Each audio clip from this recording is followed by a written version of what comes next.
Europe 1. Vous écoutez Culture Média sur Europe 1, 9h30, 11h avec Thomas Hill et avec Laurent Gérard ce matin, qu'il faut aller applaudir pour passer de belles fêtes de fin d'année. Il faut aller voir Laurent Gérard parce qu'il est jusqu'au 4 janvier au Casino de Paris. Et alors on disait qu'il y avait un orchestre sur scène, vous jouez aussi dans un magnifique décor, voilà, avec un vrai restaurant, sa cuisine, sa table aux couleurs des bouchons lyonnais, parce que vous êtes vous à la tête de 5 restaurants à Lyon, j'ai vu ça. Est-ce qu'en tournée vous allez à la découverte aussi des tables du coin? Est-ce que c'est votre truc, ça? Je peux même les tourner en fonction. C'est génial. Comme Chabrol. Claude Chabrol faisait ça. Non, mais c'est aussi les avantages de la tournée, c'est d'aller dans toutes les régions, de découvrir les produits locaux. Je ne mangerai pas une choucroute à Marseille et une bouillabaisse à Strasbourg. Quoi. Vous pourriez nous faire un petit guide, le Gérard futé. J'ai fait un almanach gourmand. Non, mais c'est ma passion aussi, c'est ma deuxième passion. La cuisine, la gastronomie, le vin. Alors vous avez un concurrent en face de vous, effectivement.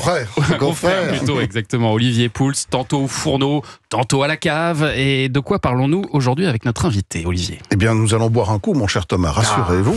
Vous savez, lorsque je pense vin et artiste, quelques noms me viennent directement en tête. Brad Pitt et son célèbre Miraval Rosé, Georges Clooney et sa propriété varoise. Je suis entre les deux. Voilà, et puis Laurent Gérard, propriétaire de quelques hectares. J'étais là, bien sûr. Après, ils sont arrivés, donc on peut plus acheter de vide vu qu'ils sont arrivés.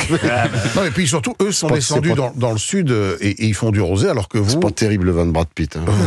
Et c'est cher, surtout. Le rapport qualité-prix est bof. Nous, on a eu la médaille d'or. Non, puis surtout, vous défendez une région qui est très chère à mon cœur, c'est le Beaujolais. Alors évidemment, j'en entends d'ici avec leur petit rectus sarcastique, c'est le Beaujolais, c'est pas vraiment du vin. Alors c'est vrai qu'en France, en matière de pinard, chacun a un avis souvent très définitif sur les choses, quitte à balancer un bon paquet d'âneries. Alors, mon cher Laurent, j'en profite pour remettre le tonneau au milieu de la cave et, je l'espère, mettre à mal quelques idées reçues, car je l'affirme ici haut et fort, le Beaujolais est certainement l'une des régions les plus intéressantes de France en ce moment, en termes de vin. Oui. Alors, je sais que sa réputation a souffert des dérives de la communication autour du fameux Beaujolais nouveau, qui au demeurant n'intéresse plus grand monde en ce moment.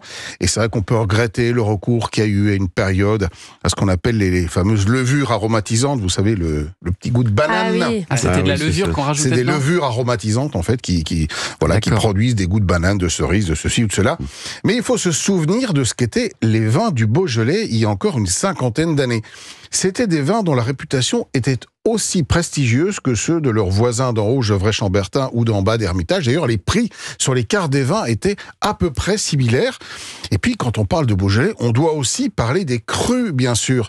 Et vous savez qu'il y en a 10, alors qui, en dehors de Laurent, qui j'imagine les connaît sur les doigts de sa main, qui est capable de me citer ici quelques crus du Beaujolais? Incapable. Je vais pas aller. Bon, allez-y Laurent, donnez-en quelques-uns. Moi, je fais du moulin à vent. Voilà, moulin à vent, Chenasse, Brouilly, Morgon. D'accord. Exactement. Julienas, Fleury. Voilà, enfin, il y en a 10, et je vous en ai apporté un des 10. C'est du Brouilly du château de la Chaise. J'ai vendangé là-bas quand j'étais étudiant. Et ben voilà. Pas là dans ce domaine, mais j'ai vendangé. Mais à Brouilly. Brouilly, c'est joli d'ailleurs. Et alors avec ce vin, je veux démontrer deux choses. D'abord, c'est que le Beaujolais, contrairement aux idées reçues, peut aussi vieillir. On a le droit de goûter ou pas? Vous avez le droit de vieillir. Donc ça, c'est un millésime 2020. Non, on a le droit de goûter, pas de vieillir. Vieillir, on n'a pas le choix. Non, je vous les ai mis dans les verres, mais vous ne pouvez pas toucher.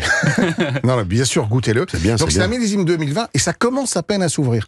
J'ai le souvenir ému d'avoir bu des moulins à vent de 1945 ou plus récemment un Morgon de 1990. Je peux vous garantir que le vin était en pleine forme. S'il est bien né sur un beau terroir, un Beaujolais peut largement vieillir. Et puis je travaille avec une vigneronne à Moulin à Vent qui est formidable et qui... Et alors, est-ce que vous allez mettre, vous, vos mains dans les cuves ou vos pieds dans les cuves? Je suis allé un jour pour l'assemblage pour le rosé. C'est vrai. Mais sinon, vous laissez faire? J'adore ça, oui, je laisse faire parce qu'ils ont du talent. Et je leur fais confiance. Et vous avez une grande parcelle? Non, je suis petit producteur. Petit producteur, ça. Ni Brad Pitt, ni Georges Clooney. Mais ça veut dire quoi en nombre de bouteilles? Je me rends pas compte. Oh là là, c'est quoi un petit producteur? Vous êtes quoi, autour de 2 hectares, c'est ça? Oui, c'est ça. Bon, ça doit faire bon an, mal an, 8-10 000 bouteilles, suivant la production, suivant les millésimes. Alors, je sais pas si vous buvez tout, mais sinon, il faut les vendre. Bourgogne Sud, Pouilly, Fussé, Moulin à Vent. Dans cette région-là. 8000 bouteilles par an, ça laisse le temps de faire quelques soirées. C'est une consommation annuelle d'Olivier Pouls. C'est pour ma consommation personnelle. Bien sûr. Bon, et un dernier petit mot pour rappeler quand même que les Beaujolais aussi sont des rapports qui ont été pris imbattables. On trouve le top du Beaujolais autour de 20 €. 20 € en Bourgogne, on n'a même pas ce qu'il y a de moins bon. Donc, remettons le Beaujolais au centre de la table, les amis, pour les fêtes. Paul Bocuse l'a célébré souvent. Bien sûr. Beaujolais, bien sûr. C'est fait. C'est bien moins cher que les Bourgognes, que les Languedoc. Ah oui, c'est très abordable. Si avec ça, je ne reçois pas mon pot en Beaujolais, je ne sais pas ce que je peux faire de plus. Ah ouais, non, là, les vins de Savoie aussi, qui ont été... Et on rappelle évidemment... On a mis en avant un peu. On rappelle évidemment, Laurent Gérard, que l'abus d'alcool est dangereux pour la santé. À consommer avec... modération, un ami. C'est bien de la maison.